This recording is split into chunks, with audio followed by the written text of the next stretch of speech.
What's good, YouTubers and YouTubettes? This is JBsports back again with another one.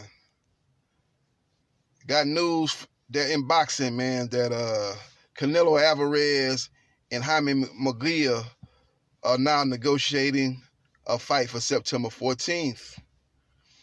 Golden Boys De La Hoya reached out to Beltron, the guys that promotes Jaime Mungia, and asked him, was he interested in a fight with Canelo Alvarez? Would they be interested in a fight with Canelo Alvarez? And he said, yes, we have high interest in a fight with Canelo Alvarez. And Golden Boy then sent them an offer. Jaime Mungia was looking at some potential opponents before the offer got sent. They were looking at Jesse Vargas, Dennis Hogan, and Texera as potential opponents for Mungia. But now that they've got an offer sent from Oscar De La Hoya and Golden Boy Promotions, they're highly interested in that fight, man. They're looking into that fight. So that's the fight they're looking to make right now. The negotiations with Sergey Kovalev broke down because the offer that Golden Boy sent to Kathy Duva was not deemed acceptable, was deemed too low. And they said it was less than half of what the minimum was for Canelo Alvarez's previous opponent, Daniel Jacobs. It was rumored that Daniel Jacobs made $12.5 million. At first I heard $15 million, but now they're saying it was $12.5 million. So less than half of that would be around $5 million that they offered Kovalev. And Kovalev would have to pay Anthony Yarde step-aside money. And so he probably, after he paid his trainers and managers and all that, promoters, he probably would be leaving home with $3 million or somewhere around there. Less than way less than what Jacobs made. Jacobs, you remember the 12.5 is a minimum that Jacobs made. Jacobs might have got a percentage of the gate. We don't know, but he said that's the minimum that he made. So he must have had some kind of revenue coming from other avenues besides that minimum for the fight with Canelo Alvarez. So again, Canelo Alvarez versus Jaime Mungia. They are now in negotiations, and they're looking to make that fight September 14th, you guys. So we'll see what happens, man. I wasn't really looking at him as a potential opponent. He's still kind of green. He's a very exciting fighter. Throws a lot of punches, but he got a lot of holes in his defense, and I don't think he has really too much outside of a puncher's chance. I don't see him having too much of a chance against Canelo Alvarez, a seasoned fighter with very good skills, very good defensive skills, very good head and body movement, the duck shots and stuff like that. Very good combination puncher, good jab. I think it'll just be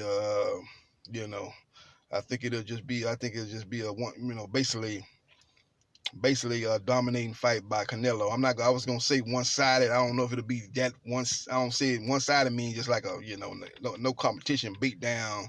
Maybe the corner needs to stop it because he's just getting beat up. But I don't know if it'll be like that. But it'll be it should be a comfortable decision for Canelo Alvarez. It should be a comfortable decision win for Canelo. I can see him winning that fight 10-2 or something like that, 10 rounds to 2 or something like that.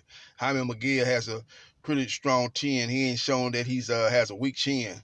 So I think him being even though coming up from 154 pounds, he's a naturally big guy, man. So I think he's actually right now probably should be at a 160 because his last fight he did not look that good, and I think the weight at 154 being weight drain, I think that came into fruition as far as his performance goes. His performance was very, very bad. A lot of people thought he lost his last fight up in Houston. So maybe coming up to 160, he'll feel stronger. And if we can get the Jaime Mungia that fought Liam Smith, very exciting throwing combination. I think that it'll be a more better fight. I still don't see him, necessarily giving Canelo any kind of stiff competition, but I think at least with his he's very athletic for his size, and he's got pretty good speed. I'm not saying he's fast, but he's got decent speed. He's got enough speed to catch Canelo with some shots. So if the Liam Smith fight shows up that Mungia performed in, I think he'll have his moments in that fight. But I think overall, man, Canelo's too seasoned for the guy, man. I see him winning a comfortable decision over Jaime Mungia. You know, and Jaime Mungia can take that loss and still move on, man. Maybe go back down to 154, get a nutritionist, go back down to 154 and still compete at 154. Maybe he can stay at 160, fight a couple of C-level fighters and kind of build his confidence up, back up, and then maybe fight for a world title down the line. So he's got a couple of options, man. A loss at this point in his career won't hurt Jaime Mungia, just like Canelo Alvarez when he took a loss to Floyd Mayweather. It did not hurt his career as he was able to build himself back up and become the cash cow of boxing right now. So we'll see what happens, man. Kovalev, now you can look for Kovalev and Anthony Yarde to they say that fight was very close to being agreed upon, so I see that fight getting agreed to, and that fight will take place in Russia. That'll be for Kovalev's WBO light heavyweight title. That'll be Anthony Yarde's first step-up fight, so that'll be an interesting fight. You know, it's kind of like that's kind of like the Jaime Mungia Canelo fight, because Yarde is green just like Jaime. Anthony Yarde is green in the same situation, fighting a seasoned veteran like Sergey Kovalev. But the only difference is Canelo is still at the top of his game. He's still in his prime. Kovalev might be slightly on the decline, even though to me he looked very good against Alvarez as he came back and won put on a dominating performance and won a clear victory over Alvarez. Alvarez was basically looking for one shot like he did in the first fight to try to knock out Kovalev, and Kovalev was well prepared.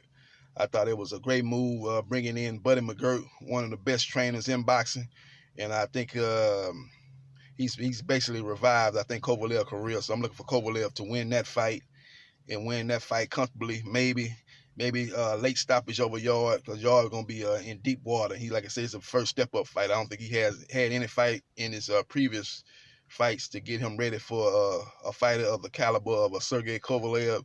And I think he's gonna go into the deep water, as they say in boxing, and I think he's gonna drown in deep water. I see him getting stopped in the second half of that fight against Kovalev. But we'll see how it will transpire, man. But if he can catch Kovalev, he's got power. If he can catch Kovalev early in the fight, maybe he can put that same doubt in Kovalev's mind that he did when he got knocked out by Alvarez and Ward, and maybe he can get a knockout in the first half of the fight. But once the fight gets settled in and works its way toward the second half of the fight, I see Kovalev just breaking the guy down, man. Too much experience, too much the jab from Kovalev is going to be the difference in that fight. The jab, and the overhand right, it's going to be hard for him to stop. And then the hard shots to the body, the right hand to the body that Kovalev does, he does pretty good shots to the body, as he showed in the Alvarez fight, going to the body and breaking down Anthony Yarde, man. I think that's going to be the difference, man. Yarde's going to have to kind of close the distance of Kovalev, get inside, because Kovalev is not a great inside fighter. Go to the body, make it a rough tumble fight, get inside, and then when he is on the outside, he's going to have to work his way inside and try to catch Kovalev with some hard shots. Because Kovalev has shown that he can be knocked out, and so we'll see what happens, man. We'll see how it plays out, man. But I just giving you that quick nugget, man. About to get back in here and get ready to work, man. If I don't talk to you guys tomorrow, wish you guys a happy 4th of July.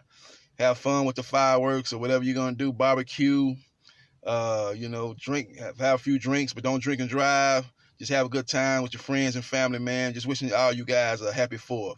This is JB Sports, the man, the myth, the legend. I holla.